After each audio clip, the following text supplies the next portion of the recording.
Hello friends. So in traditional grammar, we were discussing in our first lecture an introduction to traditional grammar, and we are trying to define it.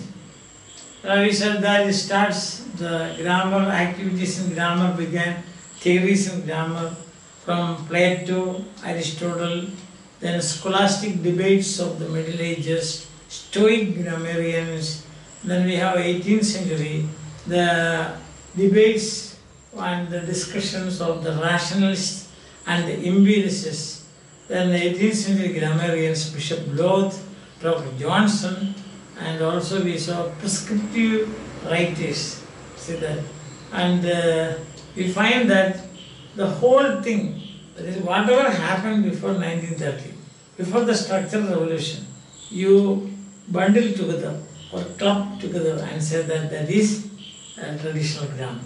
But it will be very nice for because we are students, postgraduate students, to support this discussion with some definitions of authorities like Mark Lester, Otto Esperson, and also we have seen Randall L. Whiteman. Let's go through the definitions, because these definitions will help you to provide, to embellish your answers, university answers, question answers with ornaments, or with authority.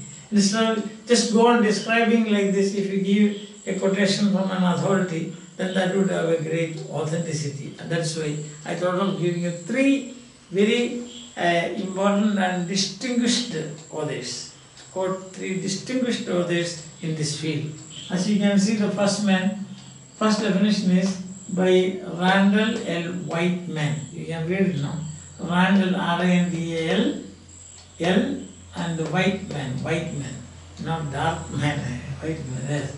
First definition is, as a functional definition, we will say that a traditionalist is any linguist who worked before the structural revolution or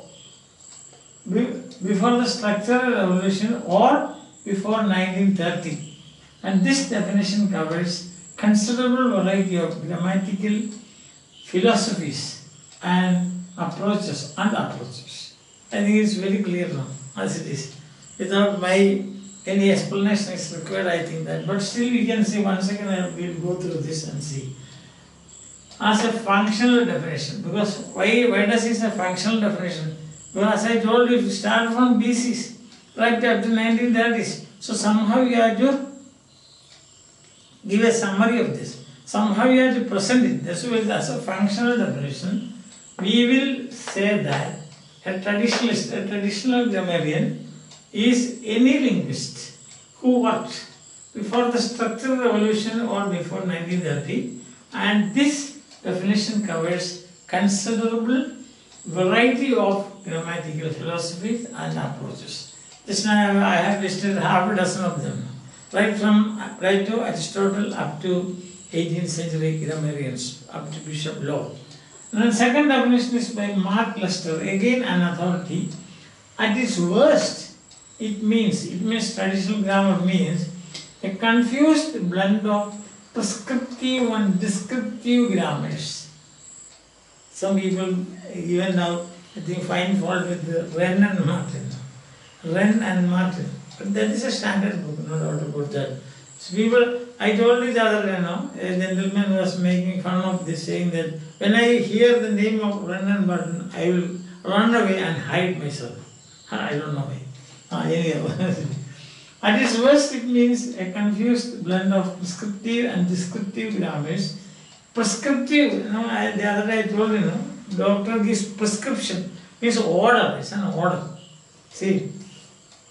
And a changing linguistic behavior along the most artificial lines. That's it. So the linguistic behavior is changing along the artificial line, means, say, if we say it is me, it's wrong. It's I have to say. That we have seen, that we will see that it's because of the Latinate fallacy. That is, the rules of Latin grammar were they are boldly lifted and written in English grammar books. So that is artificial lines. At its best, however, it means the work of a scholar such as Esperson. That is Mark Russell said.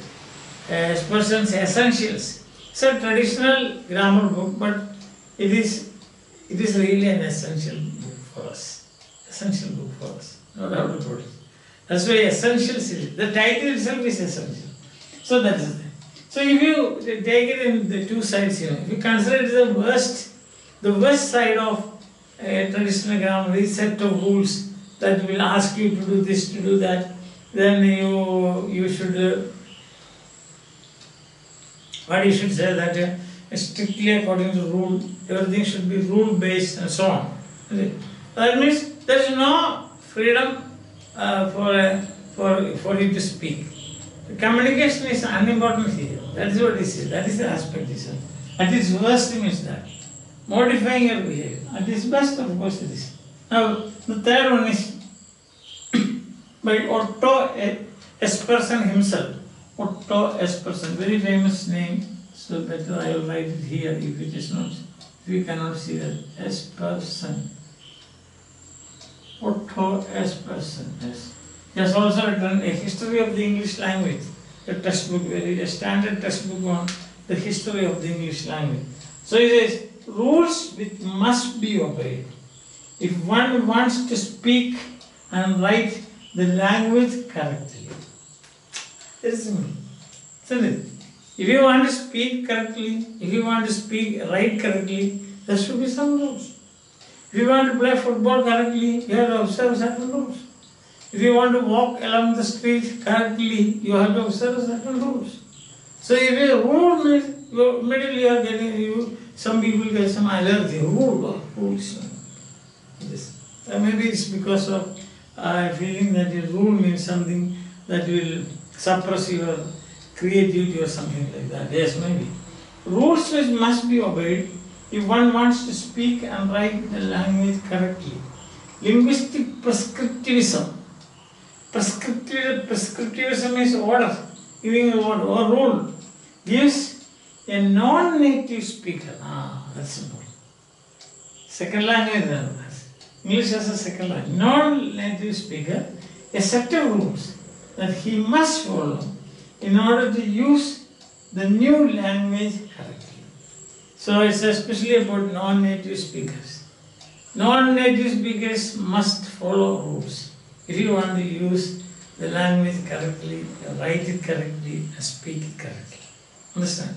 So what is wrong with that? I don't know. We don't know. Isn't it? Some people just for the sake of criticism criticize traditional grammar. Now, without rules, how do we learn? See, when I was a student, I remember in school, we have only rules. Rule for third person singular, rule for past tense, rule for rule 1, rule 2, rule 3, rule 4. I am a product of rule-based grammar. What's wrong? Am I making too many mistakes? Some mistakes I am making, that doesn't give excuse. Because I am not a native speaker. Even native speakers make mistakes. But that is not an excuse. So here, non-native speaker has a set of rules that he must follow in order to use the language, new language correctly. In other words, a prescriptive grammar tries to modify the learner's linguistic behavior. A prescriptive grammar tries to modify the learner's linguistic behavior. But if you say, he wandered, you have to modify that. He wandered, how can I say that? So there will be, he goed. Can you say he goed? And he looked and goed, you cannot say. So you have to modify. And that is traditional grammar. Now I think it is clear to you, isn't it? Because only if you have a strong footing, what traditional grammar is, only then we will be able to say what are the fallacies. When you enumerate the fallacies, Latin age fallacy, logical fallacy and so on, then we will see why do people say like this? Right? And is it as bad as that? No. There has to be a platform for it to make a jump into the pool. So consider it as a platform, that's all. Some platform is required for standing. So So you have got, of course, new theories now. You have got transformational generative grammar, you have phrase structure grammar, you have IC analysis. Yes, very good. Who said these are bad? These are all these philosophies and approaches to grammar, to syntax. After all, it's all for what? It's all to try to understand the language the sentence is a product of grammar. But when the sentence is born, sometimes it is very difficult for us to understand. Understand? You got the point. I will give you an example. Suppose you say, a phrase will be, criminal lawyer. Suppose you have got criminal lawyer. Now, there is nothing so wonderful about it. What is the meaning? Criminal lawyer. Is the lawyer criminal or is he pleading for a criminal? Some problems of syntax. 99.9% sentences there you may not find any problems. But there are such problems. So how are you going to solve it? So very often I think I have quoted it time and again. I will be quoting it also. John is easy to please, John is eager to please. Same type, same construction, everything. But meaning is different. Isn't it? Right? Yes. For example, we say, I've got many such examples. You can think about this. They are playing cards. I think I have given you this. Examples have been given you. I think you have taken this down, no? Very good. I think, therefore, now we can say, what, if you want a good definition, what is traditional grammar? Then you can quote any one of these, any two of these, or all the three. And then you can show your authority. Your answer will be first class. Hope that everybody gets a first class and so on. Bye. Have a nice time. Enjoy your life.